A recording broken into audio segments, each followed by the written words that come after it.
शुरुआत करते हैं अपन चैप्टर 3 ह्यूमन रिप्रोडक्शन।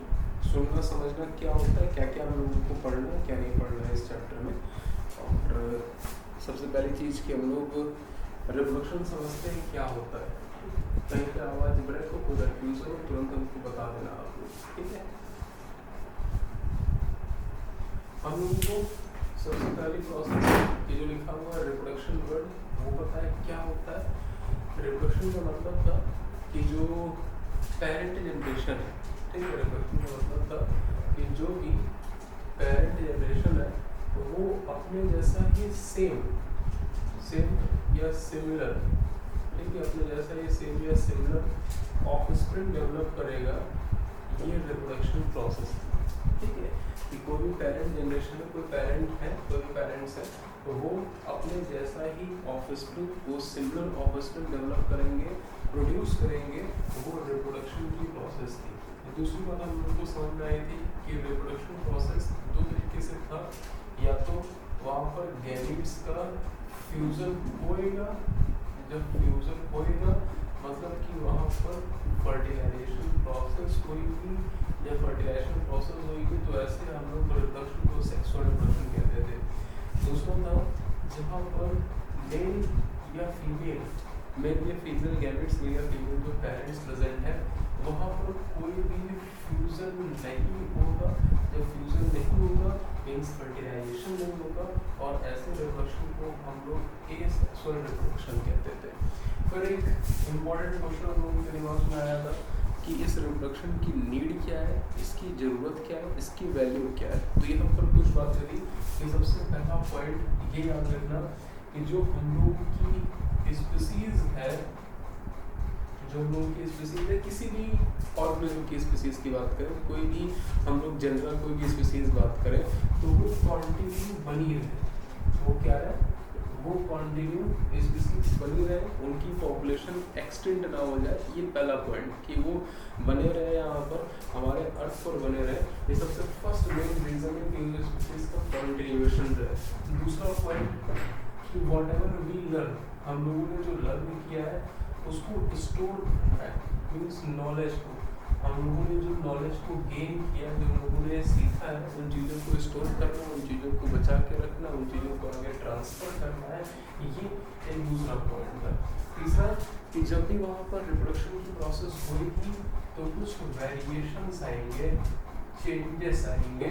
एक ये इम्पोर्टेंट पॉइंट था, ठीक है। कॉन्टिन्यूएशन बना रहना, हमने जो लर्न किया है उसको स्टोर करना सबसे अच्छा है कि नेक्स्ट जनरेशन में स्टोर कर दिया, सबसे अच्छा है, ठीक। अब रिप्रोडक्शन हम लोगों को पता है क्या होता है, कितने टाइप का होता है, उसकी इंपॉर्टेंस क्या है, वैल्यू क्या है। फिर आता है कि ह्यूमन बीइंग्स में रिप्रोडक्शन कैसा होता है। तो सबसे पहला पॉइंट जो ह्यूमन बीइंग्स हम लोग के हैं, जो हम लोग हैं, हम लोग जो स्पीसीज है जिसको हम लोग होमो सैपियंस कहते हैं। तो होमो सैपियंस क्या है, they are highly complex evolved organism. Homo sapiens क्या है, हाईली कॉम्प्लेक्स इवॉल्व्ड ऑर्गेनिज्म, ठीक है। कि इवॉल्व हुए हैं वो हम लोग हैं। हम लोग हाईली कॉम्प्लेक्स है, कॉम्प्लेक्स हम लोग की मैकेनिज्म है, हम लोग में इवोल्यूशन हुआ है। हम लोगों के बाद में कोई भी नेक्स्ट जनरेशन नहीं है कि जहाँ पर इवोल्यूशन देखने को मिले। हम लोग सबसे कॉम्प्लेक्स है और हम ही लोग की सुपीरियर है, लोग ऐसा कह सकते हैं, ठीक। तो ये हम लोगों को पहला पॉइंट यहाँ पर याद रखना है कि हाईली कॉम्प्लेक्स इवॉल्व्ड ऑर्गेनिज्म हम लोग होमो सैपियंस। हम लोग में जो रिप्रोडक्शन की प्रोसेस होगी वो सेक्सुअल रिप्रोडक्शन होगा, ठीक। हम लोगों में जो रिप्रोडक्शन की प्रोसेस देखने को मिलेगी वो सेक्सुअल रिप्रोडक्शन देखने को मिलेगा। सेक्सुअल रिप्रोडक्शन का मतलब है कि गैमेट्स का फ्यूजन होगा। अब फिर वही बात आ गई, हमने बोला कि सेक्सुअल रिप्रोडक्शन होगा, गैमेट्स का फ्यूजन होगा, मतलब कि हम फर्टिलाइजेशन को बेस मान के चलेंगे, ठीक है। हम लोग क्या मान के चलेंगे कि जो फर्टिलाइजेशन प्रोसेस है वो यहाँ पर एज अ बेस हो गई कि फर्टिलाइजेशन से हम लोगों को शुरुआत करनी है, ठीक। जब फर्टिलाइजेशन की शुरुआत करनी है तो फर्टिलाइजेशन के पहले भी कुछ इवेंट्स होंगे जिनको हम लोग प्री फर्टिलाइजेशन कहेंगे। और टॉपिक पर पहुँच गए स्लोली, ठीक। हम लोग क्या पढ़ेंगे, पहले प्री फर्टिलाइजेशन, फिर फर्टिलाइजेशन के बाद कुछ बातें होंगी जिनको हम लोग क्या बोलेंगे, पोस्ट फर्टिलाइजेशन इवेंट्स बोलेंगे, पोस्ट फर्टिलाइजेशन इवेंट्स। अब प्री फर्टिलाइजेशन में पहला स्टेप क्या था,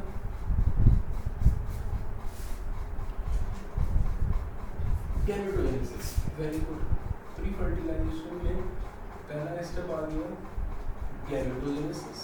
जब प्री फर्टिलाइजेशन में पहला स्टेप गैमेटोजेनेसिस आ गया तो यहाँ पर हम लोग किसकी बात कर रहे हैं, होमो सेपियंस की बात कर रहे हैं, ह्यूमन बींग्स की बात कर रहे हैं। इन ह्यूमन बींग्स में गैमेटोजेनेसिस जो गैमेट की फॉर्मेशन होगी उसमें मेल्स में जो मेल गैमेट होता है वो स्पर्म होता है और स्पर्म की फॉर्मेशन की प्रोसेस को हम लोग कहते थे स्पर्मेटोजेनेसिस। ठीक है, मेल में क्या होगा, मेल गैमेट स्पर्म हो गया और स्पर्म की फॉर्मेशन को हम लोग क्या कहेंगे, स्पर्मेटोजेनेसिस कहेंगे। ठीक, वहीं पर सेकंड पॉइंट गैमेटोजेनेसिस में ही या फीमेल गैमेट की फॉर्मेशन होगी और फीमेल गैमेट की फॉर्मेशन की प्रोसेस को हम लोग कहते थे oogenesis प्रोसेस। oogenesis का मतलब क्या हुआ कि वहाँ पर एग की फॉर्मेशन होगी, वहाँ पर ओवम की फॉर्मेशन होगी। ठीक है, यहाँ तक बात क्लियर। आफ्टर दैट इसके बाद जब गैमेट्स की फॉर्मेशन हो जाएगी, प्री फर्टिलाइजेशन पहला स्टेप गैमेटोजेनेसिस हो गया, दूसरा स्टेप क्या हो जाएगा, गैमेट ट्रांसफर हो जाएगा। वेरी गुड, गैमेट ट्रांसफर होगा। अब गैमेट ट्रांसफर होगा कहाँ से कहाँ पे, गैमेट ट्रांसफर होगा मेल रिप्रोडक्टिव बॉडी से female reproductive body, male reproductive body से फीमेल रिप्रोडक्टिव बॉडी में गैमेट का ट्रांसफर होगा। ठीक है, जब गैमेट का ट्रांसफर हो जाएगा तो गैमेट्स का फ्यूजन हो जाएगा और उसी को हम लोग फर्टिलाइजेशन प्रोसेस कहेंगे।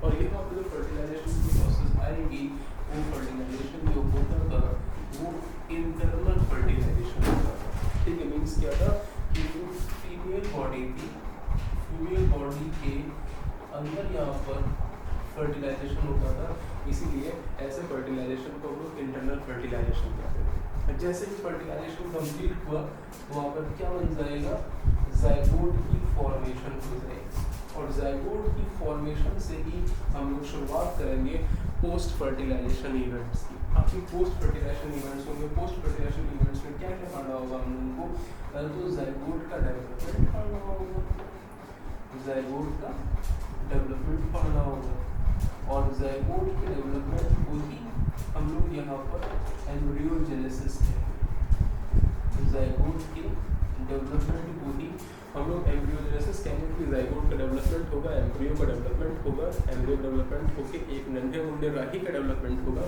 वो क्या कहलाएगा, एम्ब्रियोजेनेसिस कहलाएगा। और उसके बाद में जब एम्ब्रियोजेनेसिस कंप्लीट होगा तो वहाँ पर कुछ एक हेडिंग आएगी पार्चुरेशन। पार्चुरेशन का मतलब होता है कि चाइल्ड का बर्थ होना, कि एम्ब्रियो का डेवलपमेंट कंप्लीट हो गया, चाइल्ड का बर्थ हो जाएगा, वो पार्चुरेशन कहलाएगा। और पार्चुरेशन के बाद में मदर अपने बेबी को फीडिंग कराएगी, जिसको हम लोग कहते थे लैक्टेशन प्रोसेस। ठीक है, क्या कहते हैं, लैक्टेशन प्रोसेस। तो इतना कुछ हम लोगों को यहाँ पे पढ़ना है।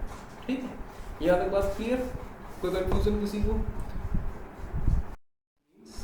हम उनको बात करनी है ह्यूमन रिप्रोडक्शन की प्रोसेस में मेल में गैमेटोजेनेसिस, जिसको स्पर्मेटोजेनेसिस कहते हैं, और स्पर्मेटोजेनेसिस में स्पर्म की फॉर्मेशन की बात करनी है कि वो स्पर्म की फॉर्मेशन कहाँ पे होगी, कैसे होगी। तो सबसे पहली बात कि जो ह्यूमन बीइंग्स में सीधी बात है कि जो स्पर्म की फॉर्मेशन होगी वो रिप्रोडक्टिव ऑर्गन में फॉर्मेशन होगी। ठीक है, इसको हम लोग बोलेंगे मेल रिप्रोडक्टिव ऑर्गन या मेल रिप्रोडक्टिव सिस्टम। कि मीन्स एक लॉजिक समझे कि हम लोगों की बॉडी में जैसे कि हम लोगों को एनर्जी की रिक्वायरमेंट है, तो जो एनर्जी की रिक्वायरमेंट है सीधी सी बात है कि हम लोग कुछ फूड एंगल्फ करेंगे जो कि डाइजेस्टिव सिस्टम में वर्क करेगा, हम लोगों को एनर्जी मिलेगी। सीधी सी बात है कि हम लोगों की बॉडी में ब्लड को प्योरीफाई करने के लिए एक सिस्टम की रिक्वायरमेंट है, वो हम लोगों का रेस्पिरेटरी सिस्टम हो गया जो कि लंग्स की हेल्प से वर्क कर रहा है। हम लोगों की बॉडी में प्रॉपर ब्लड अपनी अपनी प्लेस पर पहुंच सके तो उसके लिए हम लोगों की बॉडी में हार्ड वर्क कर रहे हैं, इसको सर्कुलेटरी सिस्टम कह रहे हैं। सेम एज इट इज़ कि एक जनरेशन के बाद नेक्स्ट जनरेशन आ सके, नेक्स्ट जनरेशन बनी रहे, उसको बनाए रखने के लिए हम लोगों की बॉडी में एक प्रॉपर सिस्टम वर्क करता है, जिसको रिप्रोडक्टिव सिस्टम कहते हैं। ठीक, जिसको लोग क्या कहते हैं, रिप्रोडक्टिव सिस्टम बोलेंगे। और जब रिप्रोडक्टिव सिस्टम की बात आई तो बहुत से ऑर्गेनिज्म ऐसे थे जो क्या थे, हर्माफ्रोडाइट थे। जो क्या थे? हर्माफ्रोडाइट थे। हर्माफ्रोडाइट या हम उसको कह सकते थे कि वो बाइसेक्सुअल थे। हर्माफ्रोडाइट थे या हम कह सकते हैं कि वो बाइसेक्सुअल थे, मतलब कि वो sexes are present on a same body. मगर यहाँ पर जब लोग ह्यूमन बीइंग की बात करेंगे तो ह्यूमन बीइंग क्या है? ह्यूमन बीइंग यूनिसेक्सुअल है। यूनिसेक्सुअल का मतलब कि इनमें मेल बॉडी अलग है, इनमें मेल बॉडी अलग है और इनमें फीमेल बॉडी अलग है। ठीक है, ये इनमें मेल बॉडी अलग है, फीमेल बॉडी अलग है। ठीक है, ये यूनिसेक्सुअल है। इसी प्रोसेस को मतलब कि जो ह्यूमन बीइंग्स हैं, ह्यूमन बीइंग्स में जो क्या यूनिसेक्सुअल नेचर है, मेल बॉडी अलग है, फीमेल बॉडी अलग है, मॉर्फोलॉजिकली अलग है और कुछ ऐसे हार्मोनल चेंजेस होते हैं जिसकी वजह से वो बॉडी अलग दिखती ही है। इसी प्रोसेस को हम लोग कहते थे ह्यूमन बीइंग्स में सेक्सुअल डायमॉर्फिज्म। सेक्सुअल डायमॉर्फिज्म की सेक्सुअली भी ये अलग है। डाई मतलब दो, अलग अलग। मॉर्फिज्म मतलब मॉर्फोलॉजी। इनमें सेक्सुअल डायमॉर्फिज्म देखने को मिलती है। आप देख के बता दोगे ना कि ये मेल है ये फीमेल है। ठीक है ना, नेम पर मत जाना, नेम तो अलग चीज होती है, मगर आप देख के कह सकते हो कि हाँ ये मेल है ये फीमेल। तो ये सेक्सुअल डायमॉर्फिज्म में कैसे possibility on the basis of growth and development, on the basis of few hormonal changes, इन सब बेसिस पे हम कह सकते हैं कि सेक्सुअल डायमॉर्फिज्म प्रोसेस है। सेक्सुअल डायमॉर्फिज्म प्रोसेस चलेगी, रिप्रोडक्टिव सिस्टम में वो काम करेगा। उसी की बेसिस पर हम लोग मेल रिप्रोडक्टिव सिस्टम और फीमेल रिप्रोडक्टिव सिस्टम अलग अलग पढ़ते हैं। ठीक है, इसमें हम लोगों ने शुरुआत की है मेल रिप्रोडक्टिव सिस्टम की। जब मेल रिप्रोडक्टिव सिस्टम की बात करेंगे तो इसमें सबसे पहले खास बात कि मेल रिप्रोडक्टिव सिस्टम में जो पार्ट्स हैं उनको 2 पार्ट्स में डिवाइड कर दिया गया है और वो primary reproductive organ, primary reproductive organ and secondary reproductive organ. Primary reproductive organ, secondary reproductive organ. Secondary reproductive organ को हम लोग एक्सेसरी ऑर्गन्स भी कहते हैं। ठीक है, अब इसमें जो प्राइमरी रिप्रोडक्टिव ऑर्गन है तो प्राइमरी रिप्रोडक्टिव ऑर्गन, अच्छा तो प्राइमरी रिप्रोडक्टिव ऑर्गन का मतलब क्या हो गया कि वो मेन ऑर्गन है। सेकेंडरी रिप्रोडक्टिव ऑर्गन मतलब क्या हो गया, ये मेन ऑर्गन तो नहीं है मगर ये मेन ऑर्गन को सपोर्ट करते हैं। वो हम लोग के सेकेंडरी रिप्रोडक्टिव ऑर्गन्स हैं, उसको हम लोग एक्सेसरी ऑर्गन्स कहेंगे। इसी के बेसिस पर एक और पॉइंट आएगा जिसमें हम लोग कहते हैं कि primary sexual character, primary sexual character और फिर होता है secondary sexual character. Primary sexual character का मतलब हो गया कि जो बाय बर्थ हम लोग डिसाइड करते हैं कि हाँ वो गर्ल है, वो बॉय है, जिसको हम लोग सेक्सुअल डायमॉर्फिज्म कहते हैं। सेकेंडरी सेक्सुअल कैरेक्टर का मतलब है कि जब वहाँ पर गैमेट्स की फॉर्मेशन हो जाती है, बॉडी पर बहुत सारे चेंजेस आ जाते हैं प्यूबर्टी के बाद से, वो सभी हम लोगों के सेकेंडरी सेक्सुअल कैरेक्टर्स में आ गए। ठीक है, यहाँ पे बातें समझ में आई बेटा? ओके, ठीक, आगे बात समझिए। अब जो primary reproductive organ, male reproductive system, उसमें जो आगे बात करेंगे क्या क्या है, जैसे कि प्राइमरी रिप्रोडक्टिव ऑर्गन, तो वहाँ पे हम लोग सबसे पहले टेस्टिस पढ़ेंगे। क्या पढ़ेंगे? टेस्टिस स्ट्रक्चर पढ़ेंगे, जो पेयर स्ट्रक्चर। ठीक है, और दूसरी बात हम लोग पढ़ेंगे वहाँ पे रिप्रोडक्टिव डक्ट, रिप्रोडक्टिव डक्ट, वो डक्ट मतलब tube like structures, pipeline structures जो उसको हेल्प करते हैं। उसके बाद हम लोग पढ़ेंगे रिप्रोडक्टिव ग्लैंड्स, जिनको हम लोग एक्सेसरी ग्लैंड्स भी कहते हैं। और एक्सेसरी कहना ठीक नहीं क्योंकि ग्लैंड्स तो खुद में एक्सेसरी ऑर्गन है, तो उसको हम लोग रिप्रोडक्टिव ग्लैंड्स कहेंगे। और लास्ट में हम लोग जेनेटिलिया पढ़ेंगे। जेनेटिलिया को एक्सटर्नल जेनेटिलिया ही बोला गया, अगर सिर्फ जेनेटिलिया ही बोल देंगे तब भी बात सही रहेगी। ठीक, तो ये 4 मेन पार्ट्स हम लोग को पढ़ने हैं, टेस्टिस, रिप्रोडक्टिव डक्ट, ग्लैंड्स और जेनेटिलिया। कहाँ पढ़ने हैं? ये हम लोग पढ़ने हैं मेल रिप्रोडक्टिव सिस्टम में। ठीक है, ये जो मेल रिप्रोडक्टिव सिस्टम है, इस मेल रिप्रोडक्टिव सिस्टम में ये 4 पार्ट्स हम लोगों को पढ़ने हैं। इन 4 पार्ट्स को सुनते रहना, समझते रहना। द फर्स्ट वन टेस्टिस, जो पेयर स्ट्रक्चर है, रिप्रोडक्टिव डक्ट, ग्लैंड्स और जेटिका, इसमें कुछ और बातें आएंगी, क्या क्या आएंगी सुनते रहना। हम यहाँ पर लिखते भी जा रहे हैं और आपको समझाते भी रहेंगे। द फर्स्ट थिंग टेस्टिस क्या है, पेयर स्ट्रक्चर, ठीक है। सेकंड पॉइंट, जो टेस्टिस है जिनको हम लोग गोनेड्स भी कहते हैं, गोनेड्स का मतलब हो गया testis and ovaries both structure, gonads का मतलब हो गया testis and ovaries both structure. ये जो गोनेड्स है ये जो एराइज होते हैं या कह लो कि इनकी जो फॉर्मेशन होती है वो मीजोडर्म से फॉर्मेशन होती है। कहाँ से फॉर्मेशन होती है? मीजोडर्म से। जैसे कि हमने बहुत पहले शुरुआत में आपको बताया था कि हम लोगों की जो बॉडी है, तो हम लोगों की बॉडी में जो ऑर्गन्स की फॉर्मेशन होती है, उन ऑर्गन्स में जैसे कि एक होता था एपिडर्मल, मीजोडर्मल, एंडोडर्मल, या मीजोडर्म, एंडोडर्म और एपिडर्म। एपिडर्म का मतलब कि हम लोगों की बॉडी पर स्किन की और हेयर की फॉर्मेशन करना। मीजोडर्म का मतलब कि हम लोगों की बॉडी के इंटरनल सॉफ्ट टिश्यू ऑर्गन्स की फॉर्मेशन करना, हम लोगों की बॉडी के अंदर जो इंटेस्टाइन वगैरह, स्टमक वगैरह, इसकी फॉर्मेशन करना। और एंडोडर्म कि हम लोगों की बॉडी में स्केलेटल सिस्टम की फॉर्मेशन करना। तो वहाँ पर ये बात क्लियर होती है कि जो टेस्टिस की फॉर्मेशन होती है, जो गोनेड्स है वो मीजोडर्मली फॉर्म है, सबसे पहली बात है। दूसरा पॉइंट कि जो टेस्टिस में जो कवरिंग प्रेजेंट होती है, जो कि पाउच लाइक स्ट्रक्चर, उसको हम लोग स्क्रोटम कहते हैं, ठीक है।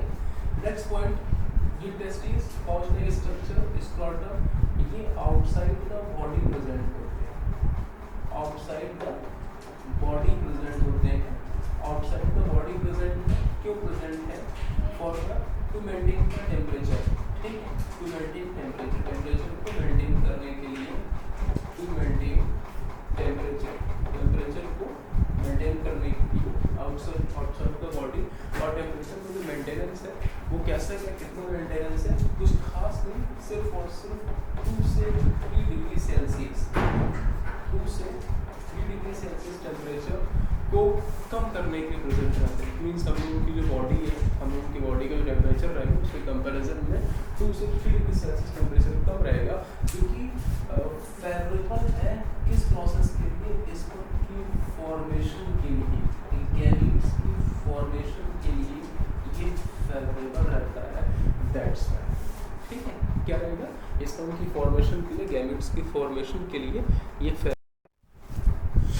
कि जैसे कि टेस्टिस स्ट्रक्चर है, पेयर स्ट्रक्चर, रिप्रोडक्टिव डक्ट क्या क्या होती है, कैसे हेल्प करती है, कौन कौन सी होती है, पहले नेम लिख लो, फिर एक्सप्लेन सारी करती है क्या होती है। सबसे पहले जब शुरुआत हुई तो वहाँ पर सेमिफरस टिब्यूल्स प्रेजेंट होते थे, सेमिफरस टिब्यूल से डक्ट रिलीज होती थी, जिसको हम लोग रीड टेस्टिस कहते हैं, रीड टेस्टिस। रीड टेस्टिस के बाद आप लोग पढ़ोगे वास डिफरेंशिया, उसके बाद आप पढ़ोगे एपिडिडाइमिस, एपिडिडाइमिस, एपिडिडाइमिस के बाद आप पढ़ोगे वास डिफरेंशिया, सॉरी वास डिफरेंशिया पहले आना चाहिए था, डिफरेंशिया बाद में आना चाहिए था, थोड़ा ये सीक्वेंस चेंज हो गया, चेंज नहीं हो सही कर देते हैं। वास डिफरेंशिया और फिर वास डिफरेंशिया, ठीक है, कि पहले वास डिफरेंशिया आएगा, फिर वास डिफरेंशिया आएगा, ये बाद में आएगा। और वास डिफरेंशिया के बाद में यूरेथ्रा, और यूरेथ्रा से ही रिलेटेड यहाँ पर लिखे दे रहे हैं, इसको हम लोग कहेंगे इजैकुलेटरी डक्ट, इजैकुलेटरी। अच्छा, इजैकुलेटरी डक्ट पहले आएगा, जो लोगों का यूरेथ्रा है, यूरेथ्रा के साथ में ही हम लोग इजैकुलेटरी डक्ट को पढ़ेंगे, ठीक है। यूरेथ्रा के साथ में हम लोग इजैकुलेटरी वास डिफरेंशिया को इजैकुलेटरी, देखो बेटा, अगर हम लोग डायरेक्ट बात करें तो रीड टेस्टिस, वासा डिफरेंशिया, एपिडिडाइमिस, ये सभी इजैकुलेशन में हेल्प करेंगे। अगर हम लोग डायरेक्ट बात करें तो ये सभी स्पर्म के इजैकुलेशन में हेल्प कर रहे हैं, क्योंकि उसको ट्रांसपोर्ट करने में, टेस्टिस में स्पर्म बनेगा, उसको बाहर तक रिलीज करने में सभी हेल्प कर रही है। मगर मेनली जो सिर्फ और सिर्फ एक्सटर्नल जेनेटिलिया पेनिस में प्रेजेंट होती है, उसी को हम लोगों ने इजैकुलेटरी डक्ट माना है। वरना फिर इजैकुलेटरी डक्ट और जहाँ से यूरिन रिलीज हो रही है, यूरेथ्रा, उसमें फिर डिफरेंस क्या रह जाएगा? ठीक है, फिर इजैकुलेटरी डक्ट हो गई। उसके बाद हम ग्लैंड्स की बात करेंगे, तो मेनली यहाँ पे 3 ग्लैंड्स प्रेजेंट होती हैं और ये बहुत पूछा जाता है। एक तो सेमाइनल वेसिकल प्रेजेंट होगी, second one prostate gland present होगी, and third one bulbourethral gland present होगी। पल्वो यूरेथ्रल, पल्वो यूरेथ्रल को ही हम लोग कॉपर्स ग्लैंड भी कहते हैं, कॉपर्स ग्लैंड भी हम लोग पल्वो यूरेथ्रल कहते हैं। ठीक, और लास्ट में फिर एक्सटर्नल जेनेटिलिया में, वहाँ पर पेनिस स्ट्रक्चर हम लोगों को बस स्टडी करना, दैट्स ऑल, बात खत्म। ठीक है, यहाँ तक जल्दी से आप लोग स्क्रीनशॉट। सेप्टम तो टेस्टिस स्ट्रक्चर है, पेनिस स्ट्रक्चर है, स्क्रोटम में प्रेजेंट है, जो सिंगल है, उसकी बिटवीन लाइन प्रेजेंट होगी, उसको सेप्टम कहते हैं। मतलब स्क्रोटम सेप्टम क्या रहेगा, ये पाउच लाइक स्ट्रक्चर है, बॉडी के बाहर प्रेजेंट है। क्यों? क्योंकि टेम्परेचर को थोड़ा कम करने के लिए, जो कि गैमेटोजेनेसिस प्रोसेस के लिए, स्पर्म की फॉर्मेशन की प्रोसेस के लिए फेवरेबल है। ये गोनेट्स क्या होते हैं, जो कि मेसोडर्मली फॉर्म होते हैं, टिश्यूज प्रेजेंट है टिम्पा एल्विचुलियम जो कवरिंग कर रहा है, और यही कवरिंग सेमिफरस ट्यूब्यूल की भी होती है कि हर एक टेस्टिस में कुछ 250 टेस्टिकुलर लॉब्यूल्स प्रेजेंट होते हैं, और हर एक टेस्टिकुलर लॉब्यूल में 1 से 3 सेमिफरस ट्यूब्यूल्स प्रेजेंट होते हैं। ये हम लोग को बात यहाँ पर याद रखनी है। ठीक है, ये जो सेप्टम प्रेजेंट है, और जो क्या बात कर रहे हैं कि इसी सेप्टम से जो टेस्टिस स्ट्रक्चर है, वो ह्यूमन बॉडी के जो एब्डोमिनल रीजन है उससे अटैच होता है। ठीक है, ह्यूमन बॉडी का जो एब्डोमिनल रीजन है, जहाँ पे ये एब्डोमिनल रीजन में अटैचमेंट है, वहाँ पे कैनाल प्रेजेंट होती है। क्या प्रेजेंट होती है? कैनाल प्रेजेंट होती है, और उस कैनाल को कहते थे इनग्यूनल कैनाल। कौन सी कैनाल? इनग्यूनल कैनाल, इनग्यूनल कैनाल कहते हैं। जब कभी भी इस इनग्यूनल कैनाल में जो टिश्यूज कह लो, या कॉर्ड कह लो, या ट्यूब लाइक स्ट्रक्चर्स कह लो, अगर उनके टिश्यूज वगैरह रप्चर हो जाते थे, उनके टिश्यूज अगर रप्चर हो जाते थे, उनके रप्चर होने पर वहाँ पर फ्लूइड की फॉर्मेशन हो जाएगी, या कह सकते हैं कि वो जो कैविटी प्रेजेंट थी वो फ्लूइड से फिल हो जाएगी, और जो फ्लूइड से फिल हो जाएगी, इसी को हम लोग इंड्यूरल हर्निया, ठीक है, इंड्यूरल हर्निया कहेंगे कि वो जो कैनाल है वो हर्निया कहलाएगी, इंड्यूरल हर्निया कहलाएगी। वापस आते हैं कि सेमिफरस ट्यूब्यूल्स, इन सेमिफरस ट्यूब्यूल के बीच में एक स्पेस प्रेजेंट होता है, जिसको हम लोग इंटरस्टिशियल स्पेस कहते हैं। इंटरस्टिशियल स्पेस बोलेंगे, इन कैविटीज के बीच से प्रेजेंट होता है, और उसी में कुछ जगह पर मेंशन भी होता है, जिसमें इंटरस्टिशियल फ्लूइड भी प्रेजेंट होता है। ठीक है, क्या प्रेजेंट होगा?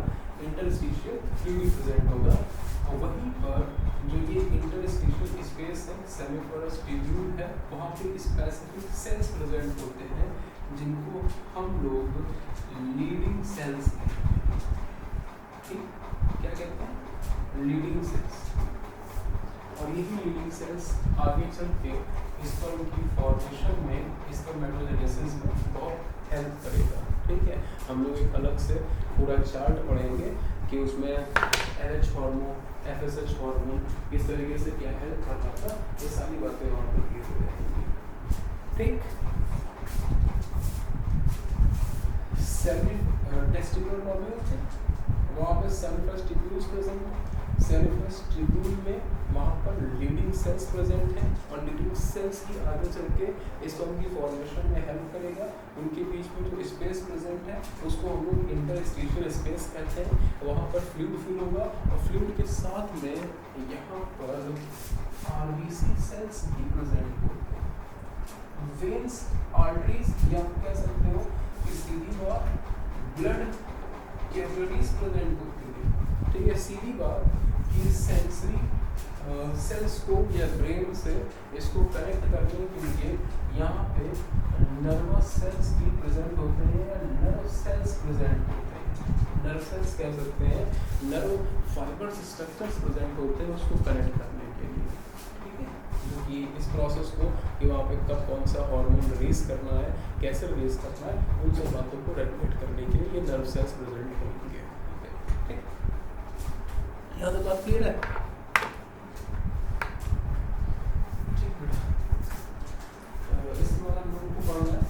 reproductive duct, reproductive gland, external genitalia. Excuse me, sir, Sandeep.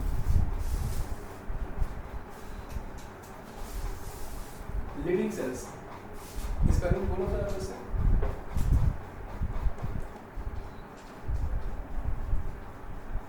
Eli, Sandeep आप एलिवाइज DI लीडिंग होना चाहिए था।